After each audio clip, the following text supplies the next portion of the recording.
Bem, vamos dar início a forças em trajetórias curvilíneas, capítulo 13, aula 01. Vamos falar sobre resultante centrípeta, mudança de direção da velocidade, aceleração centrípeta, as expressões da aceleração centrípeta em função da velocidade linear, da angular, do período e da frequência. E como a gente pode resolver os problemas com as expressões e com as equações certas. Se você está chegando agora, seja bem-vinda, seja bem-vindo. Se você não é inscrito, se inscreva. Não custa nada, isso é de graça e vai me ajudar bastante. E se você gostar do vídeo, dê um like, compartilhe com os amigos. Eu sou o professor Francisco Braga, estou aqui para contribuir no processo de ensino e aprendizagem. Para vocês um abraço e vamos à aula.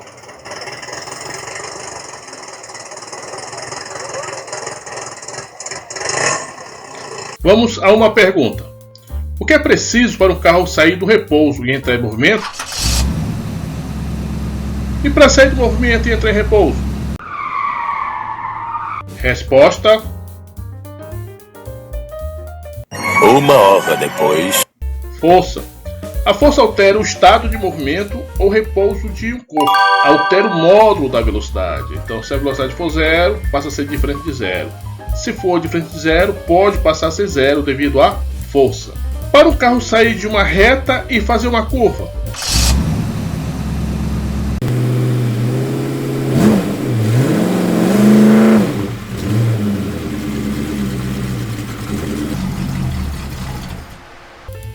Resposta: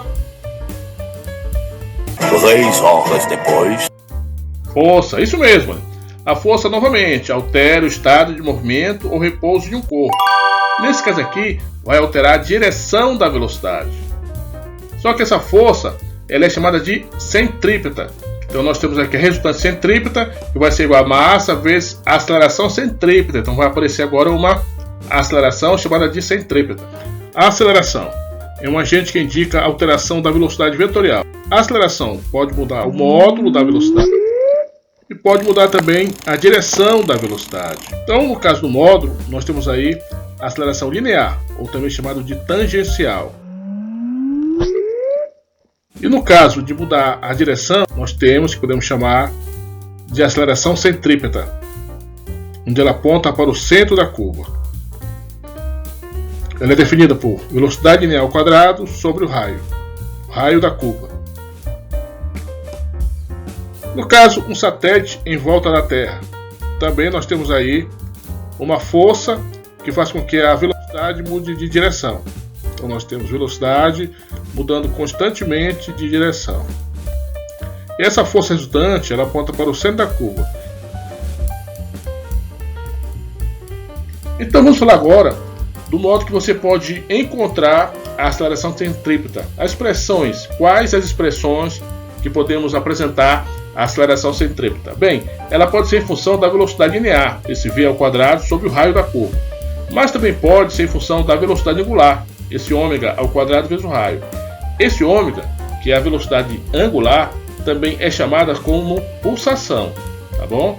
E em alguns exercícios, ela vem com o termo pulsação, também chamada de velocidade angular. Mas vamos lá, velocidade angular tem a ver com uma volta completa em um tempo completo. Então, no círculo, uma volta completa em radianos é 2π. E o tempo de uma volta completa chamamos de período. Então, o ângulo pelo tempo, nós temos aí a velocidade angular ou pulsação, 2π sobre o período. Mas frequência é o inverso do período. Então, essa velocidade angular pode ser ainda 2π vezes a frequência. E assim podemos determinar a velocidade, podemos determinar a aceleração centrípeta em função da frequência ou em função do período. Temos aqui, a aceleração centrípeta é igual a velocidade angular ao quadrado vezes o raio. Mas velocidade angular pode ser 2π sobre o período. Então vai ficar 4π ao quadrado sobre t ao quadrado, substituindo. Então essa expressão também deve ser a aceleração centrípeta. E em relação à frequência, então temos aqui a velocidade angular ao quadrado vezes o raio. Então temos 2π vezes a frequência. Como é ao quadrado, vai ficar 4π ao quadrado vezes frequência ao quadrado. Essa aqui é outra expressão também de aceleração centrípeta. Então temos 4 expressões de aceleração centrípeta para nós encontrarmos o que se pede em qualquer problema. Agora vamos falar sobre resultante centrípeta. tem sentido para o centro da curva. Vamos ver aqui. Então, se tiver uma curva, a resultante vai estar apontada para o centro. Lembre disso, o centro da curva. Mas vamos detalhar mais isso aí para não criar dúvidas. Vamos fazer o seguinte, vamos ver alguns casos. Primeiro caso, ou caso 1, elevação numa rua, é como se fosse uma lombada aí. Então aqui vem uma moto, passa por cima da lombada e vai embora. Você põe em cima da lombada, você vai ter o seguinte. Você vai ter Fn, que é a força normal, é a reação do solo sobre a moto, o seu condutor, e temos o peso do conjunto moto e o condutor. Nesse processo, como é que vai ser representado a resultante centrípeta? Vamos lá. Dando a continuidade na superfície da lombada, você percebe que o círculo ele está abaixo da via, abaixo do solo. Então nós temos, quem aponta para o centro aí? É o peso, não é isso? Então a resultante centrípeta vai ser o peso, que está apontando para o centro. E quem não está apontando? A força normal, então menos a força normal. Essa vai ser a resultante centrípeta, onde vai estar apontando para o centro. Quem aponta para o centro, menos quem não aponta. Agora numa depressão de uma rua. A moto vai passando, passa pela depressão, modo lento, de câmera lenta. Na parte mais baixa, você vai ter a reação normal do solo sobre o conjunto moto e condutor e o peso. E agora, quem aponta para o centro da curva? Vamos lá? Quem aponta para o centro é a força normal. Então a resultante centrípeta vai ser agora a força normal menos o peso. Ou seja, não tem uma regra específica. Vai ser sempre o peso menos a força normal. Ou a força normal menos o peso. Não, é sempre quem aponta para o centro menos quem não aponta. Vamos ver outro caso aqui. Globo da Morte. Você vê muito isso em circo aqui. O rapazinho está dando voltas na parte interior desse globo. Então vamos ver o caso aí da resultante centrípeta. Aqui você tem a reação da superfície do globo da morte sobre a moto e o rapazinho e o condutor e o peso para baixo. Quem aponta para o centro aí é a força normal. Então o resultante nesse ponto vai ser força normal menos quem? O peso. Outro caso aqui, ó, parte bem em cima. A parte superior do globo da morte. Você tem para baixo o peso, porque o peso sempre é vertical para baixo. E a força normal ela é perpendicular à superfície, né, saindo da superfície. Então vai estar apontado para baixo aí. Então para lá, como é que vai ser essa resultante centrípeta? Isso mesmo, quem aponta para o centro? Força normal, o que mais? O peso. Então nesse caso vai ser força normal mais o peso. Essa é a resultante centrípeta no caso dessa curva, dessa moto e o condutor. E no caso da lateral, peso como é que está? Vertical e para baixo. E por centro que aponta? É a força normal, que sai da superfície. Então nesse caso, só quem aponta é a força normal. Então a resultante centrípeta vai ser apenas a força normal. Vamos ver aqui um exemplo. Um ponto material de massa M, 0,25 kg, descreve uma trajetória circular de raio 0,50 metros, com velocidade constante e frequência de 40 Hz. Calcule a intensidade da força centrípeta que age sobre o ponto material. Então aqui a massa 0,25 kg, o raio 0,50 metros da curva e ele deu a frequência 4 Hz. Então nesse caso, vamos usar a aceleração centrípeta em função da frequência. Ele quer saber a resultante centrípeta. Então a resultante centrípeta é massa vezes a aceleração centrípeta. Bem, aí nós temos aí a massa 0,25, o raio 0,50 e a frequência 4 Hz. Então temos o seguinte aqui, calcule a intensidade da força centrípeta. Então temos força centrípeta igual a massa vezes a aceleração centrípeta. Lembrando que a aceleração centrípeta é igual a velocidade linear ao quadrado sobre o raio ou angular ou pulsação ao quadrado vezes o raio. Então temos aqui em relação à pulsação, temos pulsação é igual a 2π vezes frequência. Então como é ao quadrado, vamos levar os dois lados aqui da igualdade ao quadrado. Então temos. Então podemos encontrar agora a aceleração centrípeta em função da frequência. Então repetindo, força centrípeta ou resultante centrípeta igual a massa vezes a aceleração centrípeta. Então onde tem a aceleração centrípeta, vamos pôr agora angular ao quadrado vezes o raio. Então onde tem angular, vamos colocar agora 4π ao quadrado vezes a frequência ao quadrado vezes o raio. Repetindo, agora vamos substituir os valores. A massa, lá no canto superior esquerdo, 0,25. Repete o 4. Repete o π ao quadrado.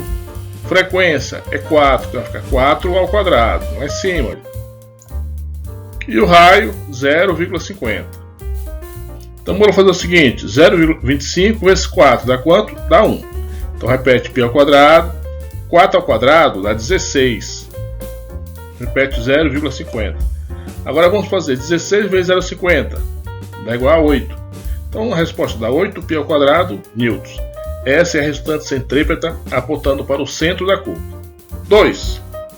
Um veículo de massa 1.600 kg percorre um trecho de estrada desenhada em corte na figura e contida no plano vertical, em lombada com velocidade de 72 km por hora. Adote G igual a 10 metros por segundo ao quadrado. Determine a intensidade da força que o leito da estrada exerce no veículo quando este passa pelo ponto mais alto da lombada. Então aqui nós temos a massa, 1.600 kg. Então vamos pegar o seguinte, 72 km por hora, dividir logo por 3,6. Vai dar 20 metros por segundo. E o que mais? Ele deu G, 10 metros por segundo ao quadrado. Ele quer, no caso, a intensidade da força, força normal. É a força que a estrada exerce sobre o veículo. E o raio está aqui embaixo, 80 metros. Então temos aqui em cima os dados, tá bom? Olha, massa 1.600, 1.600 kg, velocidade 20 metros, G 10 metros por quadrado. E o raio, 80 metros. Ele quer saber, determina a intensidade da força que a estrada exerce sobre o veículo no ponto mais alto da lombada. Ele quer saber a força normal. Então aqui é o veículo, e o veículo está passando aqui pela estrada. Passa pela lombada, em câmera lenta, o matrix. E aí nós temos, olha, na parte mais alta, o que você tem? Tem o peso do veículo, vertical para baixo, e a reação do solo, a força normal ela sai do solo, então está apontando para cima, força normal. Então lembre, quem aponta para o centro é o peso, então vai ser peso menos força normal, centro da curva, tá bom?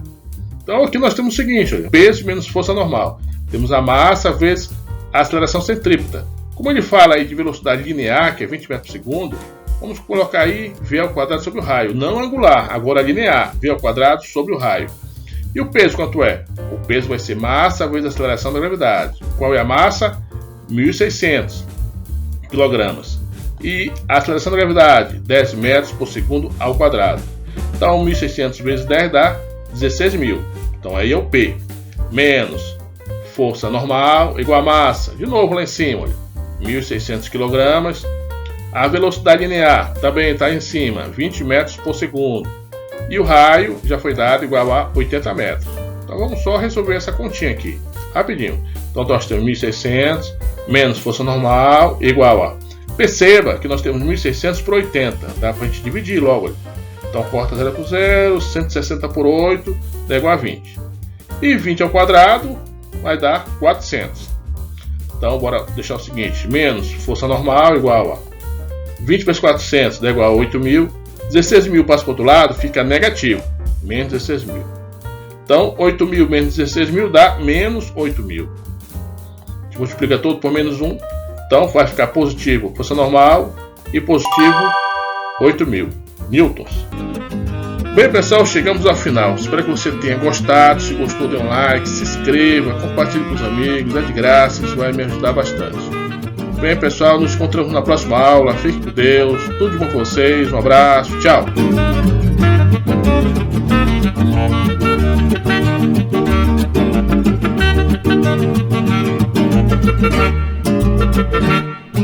Thank you.